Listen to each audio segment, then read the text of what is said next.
Hey everybody, it's John Julian, and I've never done a composition video before. So let's just talk about that, okay? It's a little bit like in a movie you have a protagonist and antagonist, or in a story. Yeah, you might have a theme development, you might have paragraphs, sentences, words, whatever, and a beginning and an end, so like you kind of feel that it's done. They've made it clear. You wouldn't want to stay past the ending, really. Or an intro. You know, there's an intro for a reason. You don't just... You could jump straight into the middle of the composition, but I don't know. So let's talk about that. Now, obviously, I'm not talking about a lot of other instruments, what they would do. I can talk about it maybe as a pianist sitting at the piano, how I might compose, if I had to compose. So if someone asked me to compose something today or for next month and if there's a deadline or something, which has happened before a few times, and it's sometimes you're stuck with the feeling like, well, where do I even begin? Like, what do I even do? So there's a bit of an icky feeling at first where you're not sure, like you try a bunch of different things and you don't like anything. But you have to just live with that. You have to be okay with that. Be okay that you just have a couple little ideas that aren't that great, that you don't even like that much. Like, I mean, remember, I forget if that's the right key or not, but Beethoven's Fifth,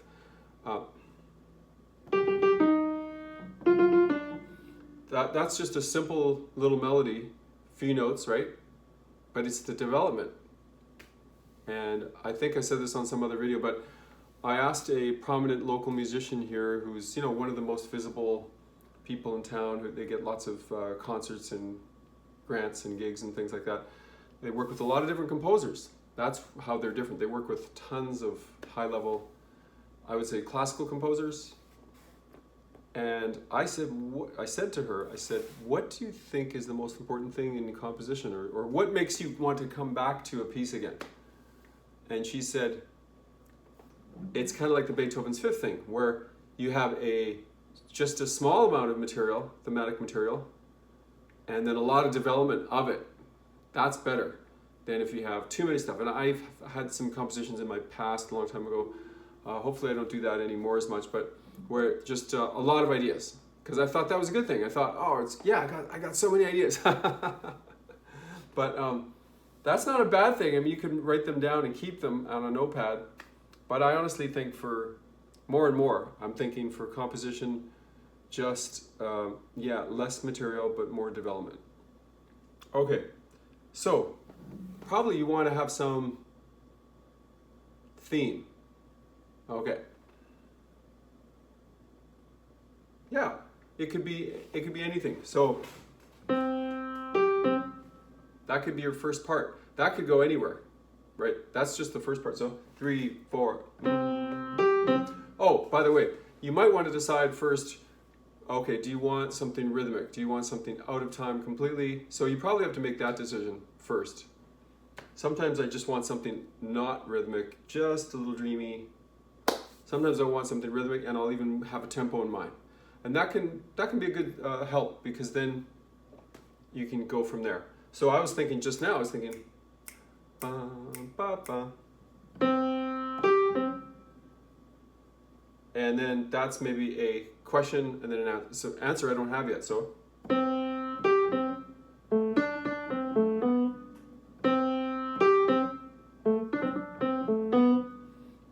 It sounds a little bit Latin. I didn't mean to do that, but it's just sort of went there.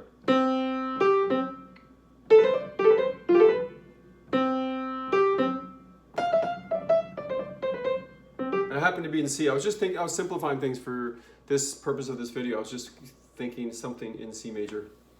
But of course you could change that key. You could go.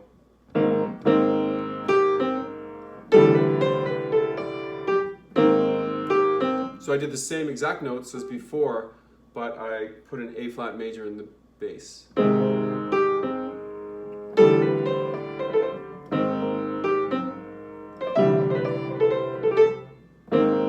I could have made you know how there's the question and then the answer. So it's question, answer. Or there's a better term for that, but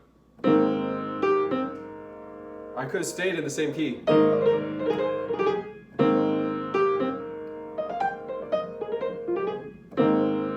Or related key.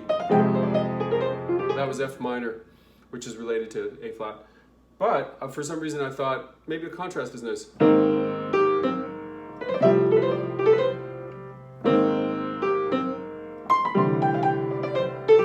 Right, that was kind of an A minor modal sound for that second part.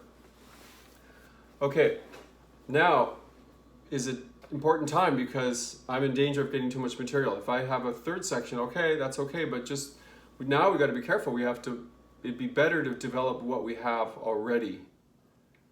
And that's just hard work. Like, you don't have to, I don't believe in this myth that you have to be all inspired and you have to wait for that perfect day where you're just like, I feel amazing about the world and I'm just going to write the best composition ever. I don't think it's like that, honestly. Now, maybe other people would say something different. I can only say from my experience, right? But when I think back for some of my best compositions, based on audience feedback over 20 years, where like they really responded to like a handful of things that are over and over again thought of as to be their favorites of mine. When I thought about the composition process, going back to that, it was just hard work, like just working on it, repeating it a million times until you like something, until you find that one little thing that sounds a bit better than the last version. And then time. So meaning wait a day or two, come back to it with a fresh ear, and then play it again. Oh yeah, I think I know what to do now. I'm going to try a new thing, a different thing. And sometimes it takes forever just to find that new little innovation. So for example, a lot of great pop songs are 4 chords, right? 3 simple chords, but there'll be like a little innovation in there, just something that no one else thought of. And you know what I mean, right? I don't even have to give you examples. Oh, I was talking, oh, sorry, it says low battery. Why is it doing that? Okay, let me just plug it in for a second here. Goodness, this is so unprofessional. Sorry about that. Okay, that should do it. Okay, so I was talking to a hairdresser friend at the salon the other day, and she writes songs. And so we were talking about, do you write the lyrics first or the melody first? And I don't write a lot of songs, really. I haven't done much of that. I've written a lot of instrumental songs. But she's more of a lyricist and not so much of an instrumentalist or musician, right? In that way. And I said, well, as a person who plays instrumental compositions at gigs, like I played 3.5 hours of straight piano music 2 days ago. And it was kind of background music. And so, of course, I try to throw in as many pop tunes as I know from every decade, from the last 100 years. So I try to throw in pop tunes of the 30s, 40s, 50s, 60s, 70s, 80s, 90s. I don't know that many from the 90s or 2000s, but a few, right? And if they're good, they stand out. You can tell what they are right away, even without the lyrics. They're like distinct. Some sound similar to each other, for sure, right? And then that's maybe where the lyrics come in. But let's say I did Dancing Queen by ABBA, and it's unmistakable, right? There's certain chords that are in there, melodies that it will stand up by itself without any help of lyrics. You could throw any lyrics, and if you've ever done a parody song or made your own lyrics on a song, you can do that, and you can find things that work. You can find 10 different things that work, right? Maybe even infinite. So, in my opinion, you can argue with me, and that's fine, but I think the music itself, the instrumental music, has to sound pretty good by itself and maybe stand on its own even, I think. And there could be an exception. There's it's knowing that your door is always open and your path is free to walk. But that's an example of maybe the opposite, where there's almost no melody there. It's like an old bluegrass hit from the 60s, I think. Everybody knows what it is. Gentle on My Mind. Yeah. That's an example where the lyrics are just so beautiful and perfect, and they're just so inspiring by themselves. And then there's hardly any melody. There's no bridge section at all, right? Crazy. And that tune made him famous and a millionaire and everything. I don't even know how many other tunes he has, but he somehow was inspired, and every word is golden. But you play something like instrumental, let's see. Even Sweet Caroline, right?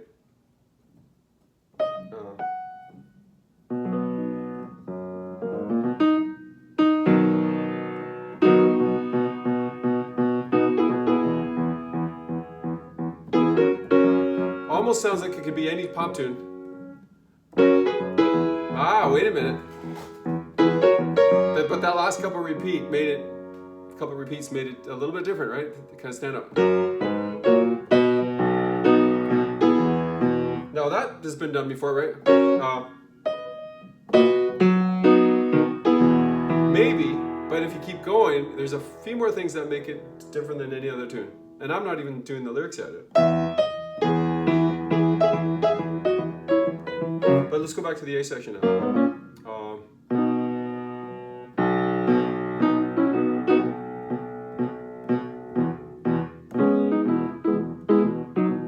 Wow. See, I didn't even plan to do this tune. There's so many tunes like this, right?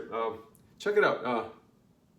1, 2, 3 is the melody. 1, 2. So there's some space and tons of space before and after. So space, space, space, space, space, space, space. Space.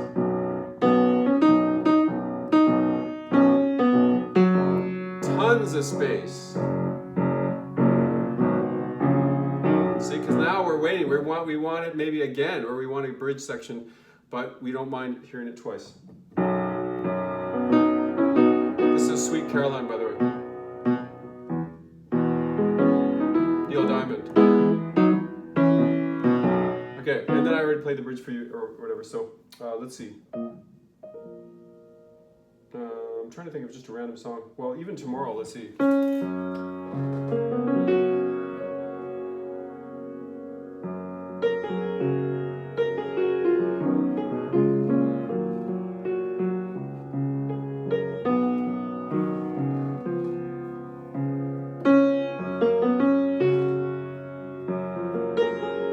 So,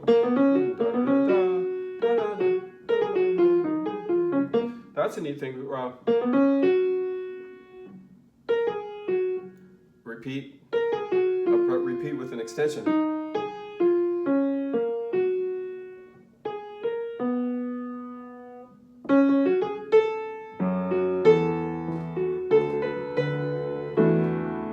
Okay, that was minor. I was kind of worried that I picked this one because I'm like, what did I get myself into? Because it's kind of a hard tune to analyze. But now it's minor. Now going to major, relative major. Takes us back to the beginning, the home key. It's just thinking about.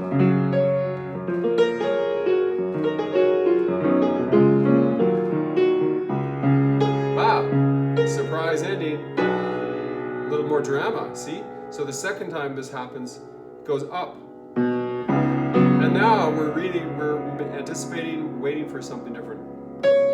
So now I'm going to check out the range now. Let's see. Okay, so it's just like I thought. Some of the greatest pieces have a high note, a climactic note. And I don't even know if they planned that because I swear. And then I have that in a few of my pieces and I never planned it. I would look back later and I go, oh yeah, there's kind of a high note. Maybe it's just a human instinct, right, that we all have. So so then it goes to tomorrow, you know, from Annie. Tomorrow, tomorrow. So that's the highest note, I think, of the piece so far.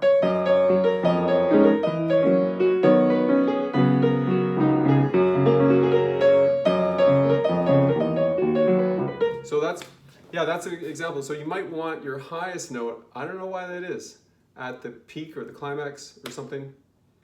Yeah. Okay, well anyways, I'm talking about other people's tunes. I meant to come here to talk about my own process of composition, so maybe I can get back to that somehow. So yeah, pick maybe a rhythmic feel. In jazz, sometimes I used to pick a vamp, like I would think of something like a...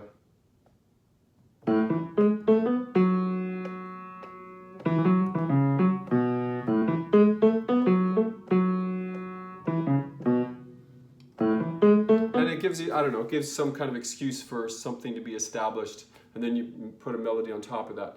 So that's one way. I'm getting away from that a little bit, but yeah, let's go more to like melody and chords, because that's sort of the basic of all history.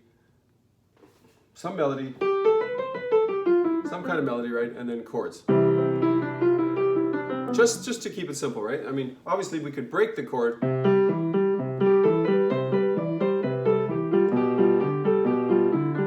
But I'm not talking about that. You can do your own textures later. You could make it rubato.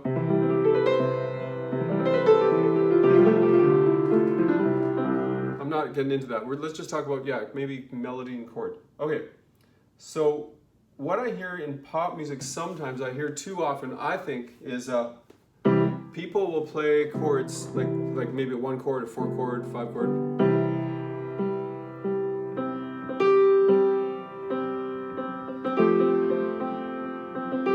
And they'll do the tonic and the dominant.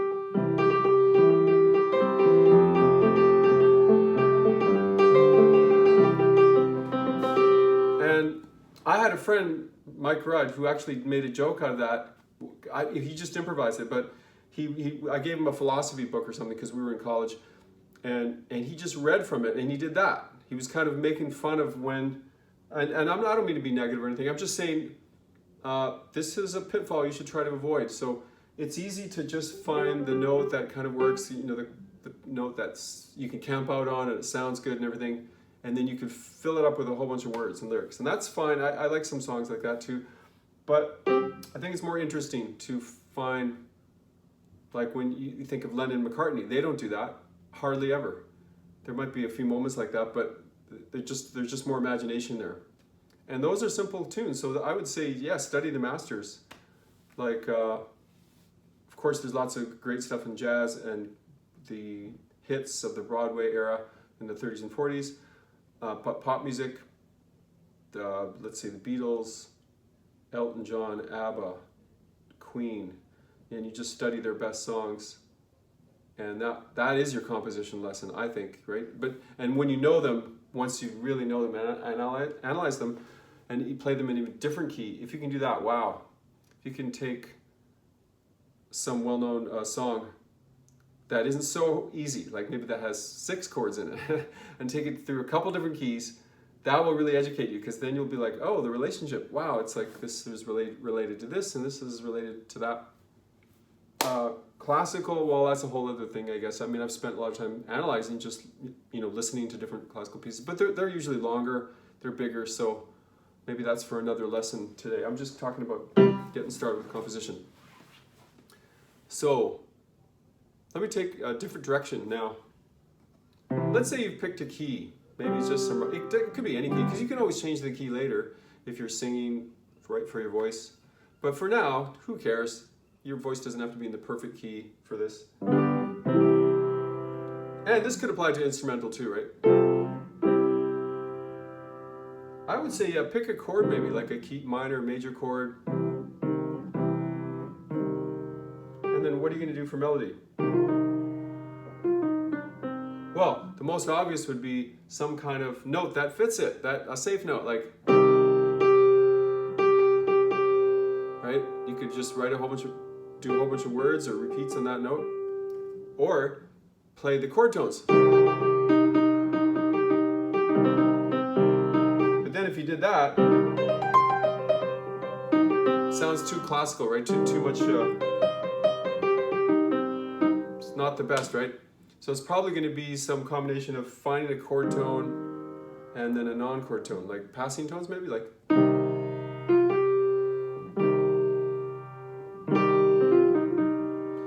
So usually like the important notes where you're hanging out on them for a while are going to be a chord tone. Not always, but you're not going to camp out on.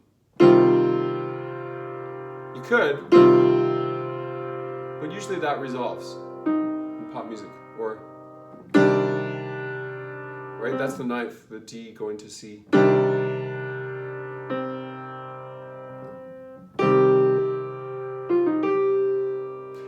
And just remember, any little theme, like little building block of music, like let's say 3, 4 notes, 5 notes, Right? Just something like that. I just made that about 3 notes down, 3 notes upward. Now that is so easy to take through many, many keys. So.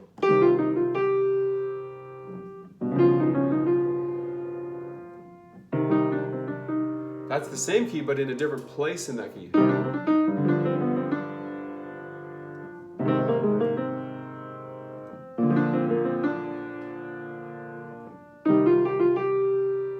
Right, so I just took that simple little motive, took it through just a bunch of different related keys that are related to C minor. So that's easy. Everybody can see that that's easy. What are the harder parts of maybe composition? Maybe coming up with the chords. Okay. Because it's easy to know that, oh, C minor, F minor is related, and G7 is related, A flat major is related, B flat, those are pretty easy. That's what the typical go-to of everyone. We go there, when I improvise, I kind of go to those right away because they're easy and I know they're going to work. So I know I'm not going to really make a big mistake if I use those. So for example, C major, you would go to F major, G7 of some kind. C major, D minor 7, E minor, F major, A minor.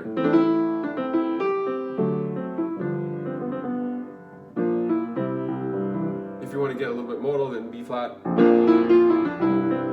A flat major.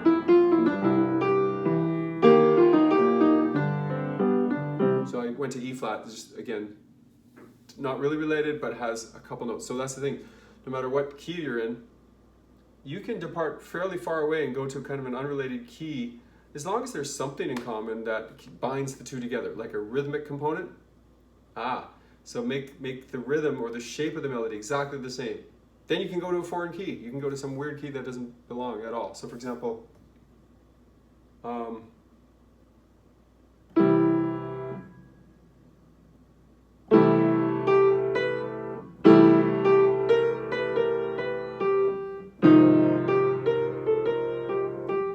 let me think of a different, better rhythm.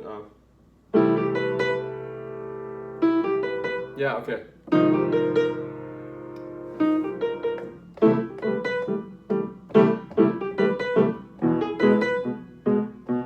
I'm not saying that's the best composition or anything, but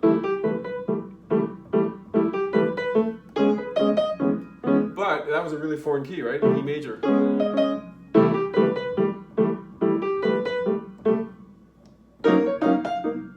That's super foreign. That's really far. That's F sharp. Had nothing to do with C major, but the rhythmic thing and the melody shape was the same.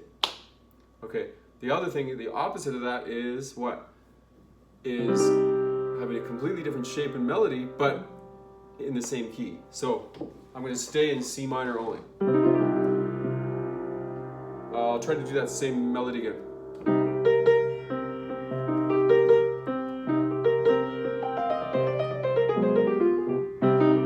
So I stayed in C major, and it did a totally different shape and everything, but it worked because I'm still in the same key. So yeah, it's hard to put all this stuff into words, right? But I guess the more music you know and study of others, then you find your own way of doing that, and because you eventually learn so much that it's kind of in your intuition, in your ear. Get a sense how harmony can work. Again, there's chords that are totally related to, let's say, C major, but then there's chords that are outside of that, and that's okay too.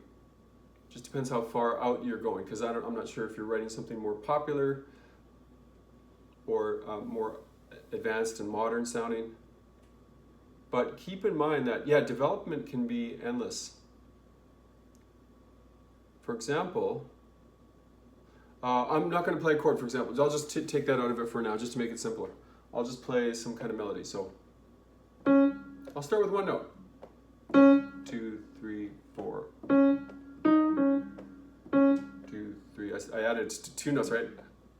Wow. 1, 2, 3, 4. That's the simplest thing you can get, right? Just a chord note on 1, 3, 4. So I added a second, right? Okay, now.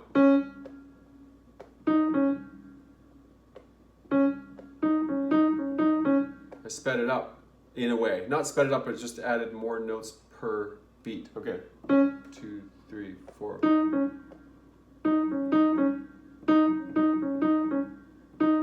What if I keep that rhythm a little bit, but stretch out further in terms of intervals?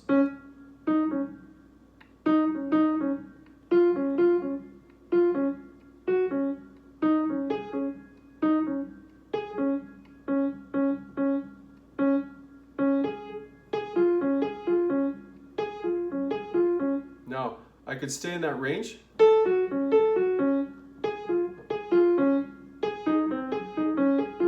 I'm staying kind of in that area, but I could leave. You have the option of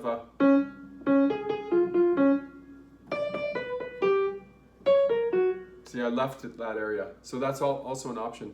But let me do another melody. Well, let's use a chord progression. Maybe it's going to be too hard without that. Okay, so I'll do something like All the Things You Are, and I'll do some melody on that. So let's say we're writing a new melody on All the Things You Are. Okay.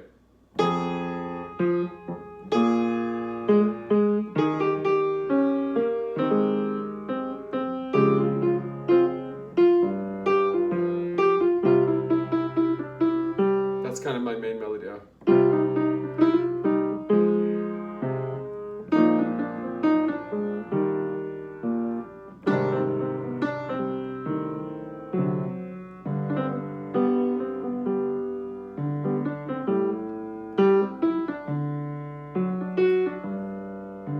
Like we talked about.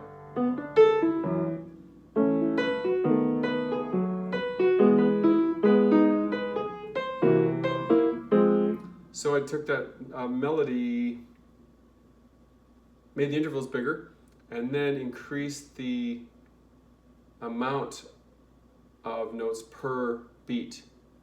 Sounds like, in other words, like almost like speeding up.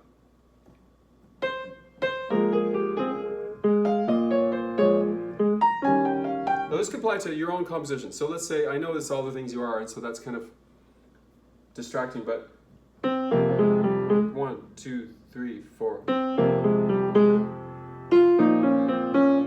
Right? I'm doing it literally now. I'm going to go, so let's say you wrote a composition, whatever it was, and the chords were what they are.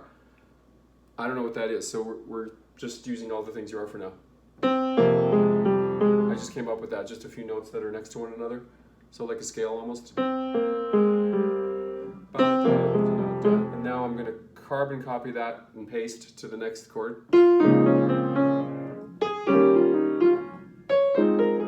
So you might do that with your composition. That's not bad. That can work. There's times for that. But what about staying in that area, in that physical area? So let's try it.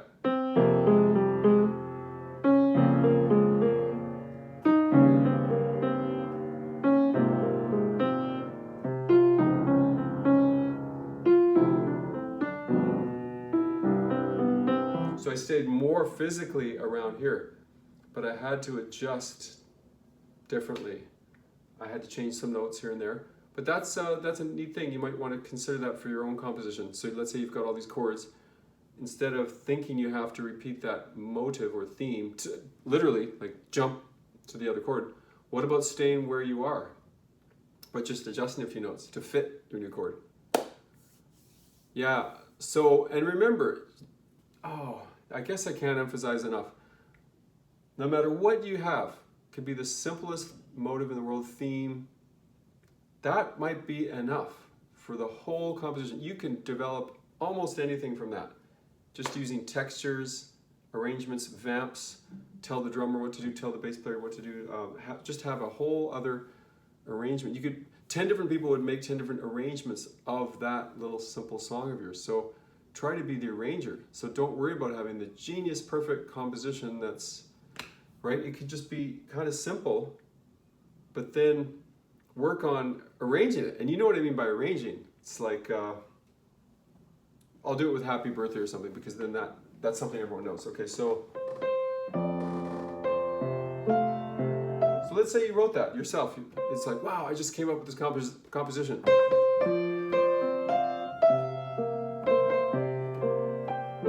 But then you hate yourself because like, that's kind of dorky. I hate it. I'm a terrible composer. But wait a minute, what about if you now spend a bunch of time arranging it? So you've written this simple tune, but you're just going to go.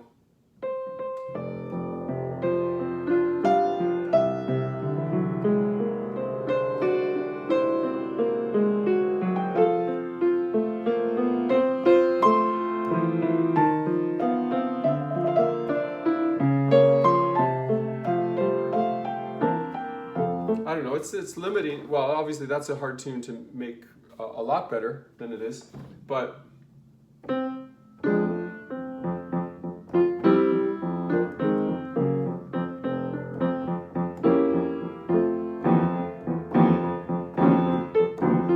sorry.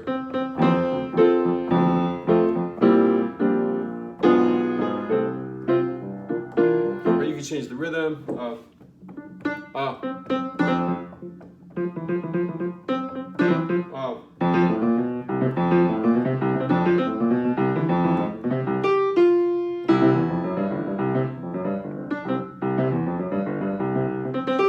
So.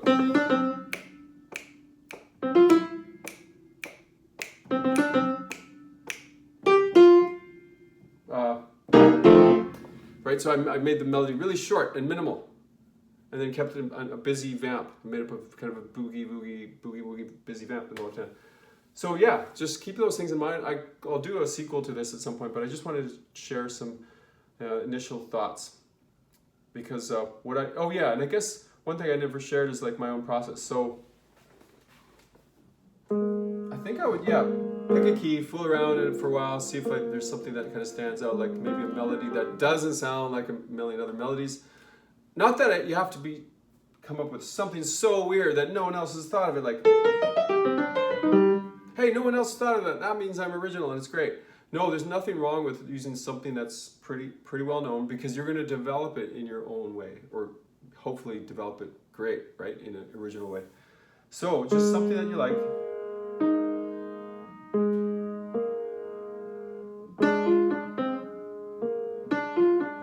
That's enough for a start, right? You just need a few notes. 1, 2, 3, 4. So 4 notes. That's all you really need. 4 notes. And then look how many keys work with that.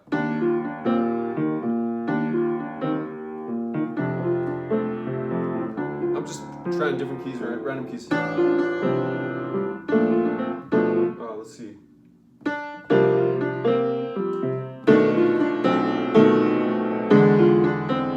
So many keys and chords that works. So, in a way, sure, I love good chord progressions that hold up by themselves and they sound great as a chord progression. That's important to me for sure. But when you have this little catchy melody, you can add and reharmonize it later a million different ways, right? So, depending on what kind of melody it is. Because if it's like this, if that's your melody, then you're a bit limited to things that relate to that. But if it's one note melody.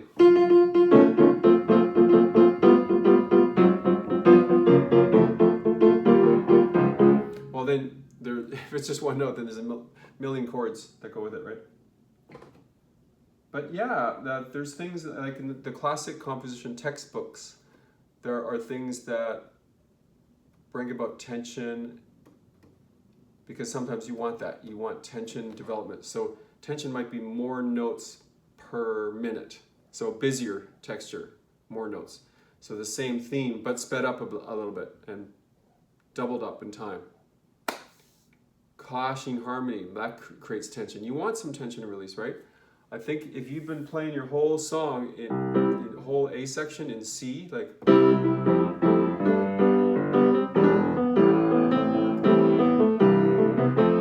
whatever, it's just C related, then I think that a B section should be contrasting, either rhythmically, so if nothing else, at least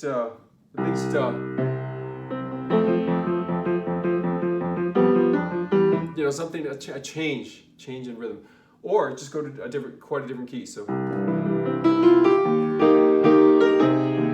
right? So I went to E flat instead of just being. I wanted something fresher. So remember that your B section or C section should be, yeah, I think a different key or at least a different change in texture. Yeah, and then also if you have a busy tune, like this is common sense, if you have a really busy tune that's fairly busy already and right off the get-go, then you might want to section your B section to be not busy. So the B section is just open, just a chord, not much else, just some space. Yeah. Anyways, good luck with that. Let me know how it goes, and thanks for watching.